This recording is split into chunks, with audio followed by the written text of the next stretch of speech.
Okay, this is even better. Hold. Look at that. Look at the size of that spider compared to the leaf.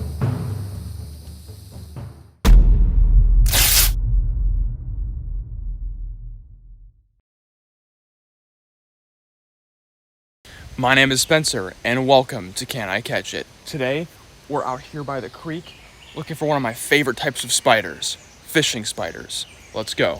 One of the most formidable creatures you can find while exploring a creek is the fishing spider. These gargantuan arachnids are the East Coast's version of the tarantula, with leg spans maxing out over 5 inches long.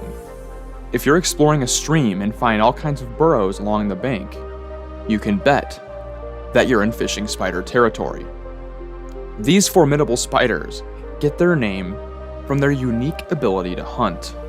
While most spiders spin webs or prowl the ground looking for their prey, fishing spiders have been actually known to fish.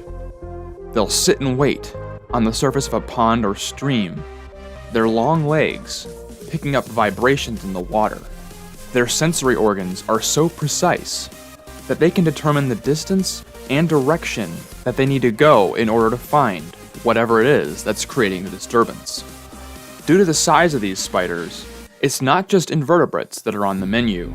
Tadpoles, small frogs, and even some of the fish that call this creek home are all potential victims of the fishing spider's massive fangs.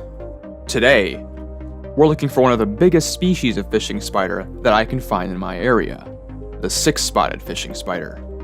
Named for the series of spots that run down their abdomen, these spiders can be absolutely gargantuan, rivaling the dark fishing spider as the largest spider in the East Coast. My goal is to find an absolute monster and then get up close and personal with it to show you. Alright, so this is actually a little bit of an unusual find for me, but I actually have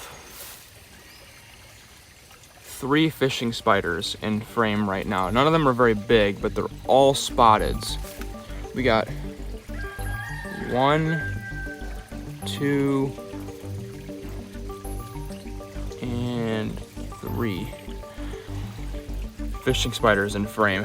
So what these guys are actually doing is they are sitting on these elephant ears with their legs splayed out. And what's going to happen is, if an insect were to land on one of these elephant ears, it would create vibrations. And these guys hunt using touch more than sight. So these tiny little hairs on their legs are going to detect the vibrations in the elephant ear, and they will basically pounce on whatever insect or unlucky creature has landed on the elephant ear and get a meal.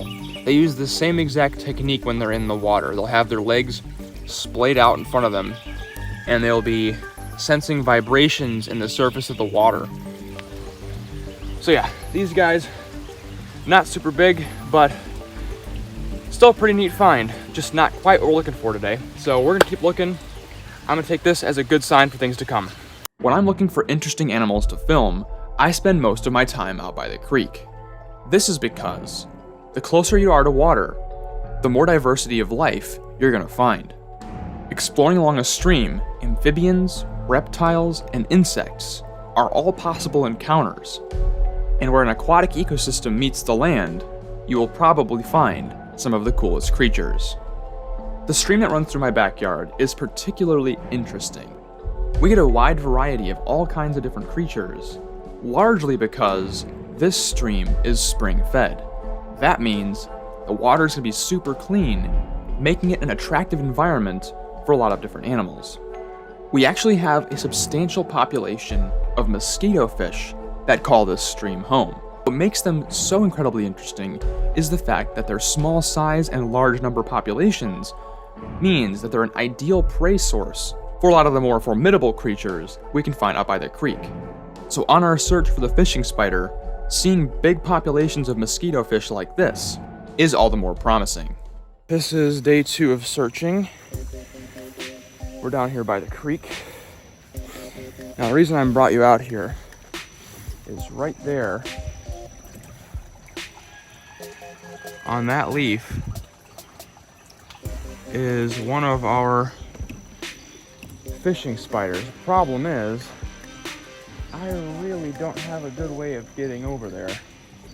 I might be able to go around that way and get it. Let's take a look.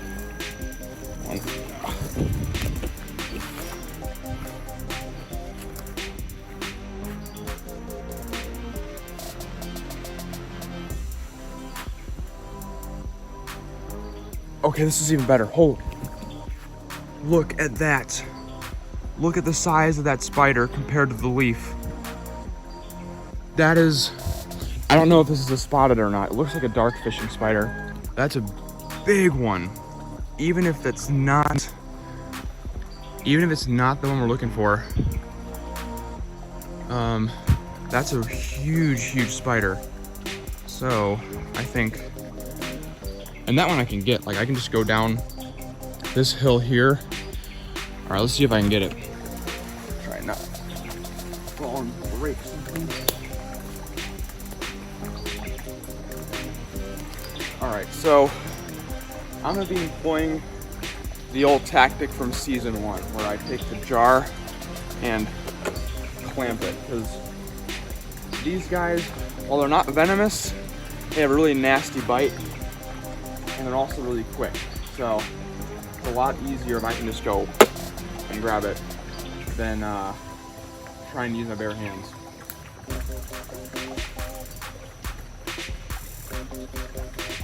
We got him. We got him. Oh man, we got him. That is, I think, the biggest spider I've ever caught. All right, what we got here is a nice spotted fishing spider. Now I'm actually gonna take it out.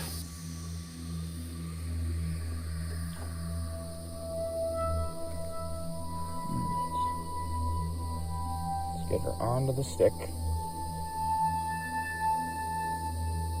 Get her calm. Don't want her walking on me because they can bite, and they are pretty quick to bite if they bite. All right, now what I've got here is a massive spotted fishing spider. And looking at it now, I can tell this spider is actually female, looking at the pedipalps, which are the little leg-like feelers next to its fangs. And funnily enough, the other one we saw over there was actually a male. So I'm thinking that male might be trying to mate with this female. So after this presentation, I'm gonna release her back in that area to make sure that we have more of these cool spiders next year. Now right now she's being really cooperative. So I'm gonna keep her on the stick where she's nice and comfortable, but I can also keep this whole situation nice and controlled. Now these 6-spotted fishing spiders are one of my favorite spiders to see out in the wild. And the reason is, these guys are your actual classic fishing spiders, where the dark fishing spider, which I've featured on this channel before, likes to hang around dwellings and acts more like a wolf spider or a cellar spider. These guys you'll actually see skating around on a pond or creek surface and hanging out near the bank of a stream, hunting for fish and insects in the water. So these guys are the ones that actually do fishing and don't just hide in burrows and stuff. So these guys are really neat to see, and this is probably the biggest spider I've ever been up close and personal with. If not that, it's definitely the biggest spider that I've seen out here by the creek. So this is incredible.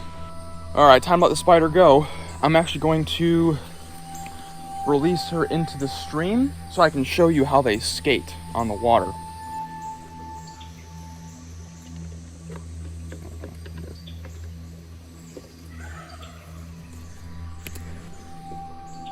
Look at that. What an incredible encounter. I absolutely love finding huge spiders like this in my backyard. What's the biggest spider you've found? Let me know in the comments below. And if you like Can I Catch It, click on the link on your screen. I hope to see you there, but until next time, don't forget to get outside and find your own adventure. Now wait, don't go away yet. I want to announce something really exciting. We just crossed 1,000 subscribers here on My Wild Backyard. That is mental. That's absolutely mental. That 1,000 people are willing to come with me on these backyard adventures. That's incredible. And I want to thank you so much for your support. It means a ton for me to be out here making these videos and to get the reactions that I do. So without further ado, thanks so much for 1,000, and we'll see you at 2,000. What I'm about to do, I don't ever recommend you try at home.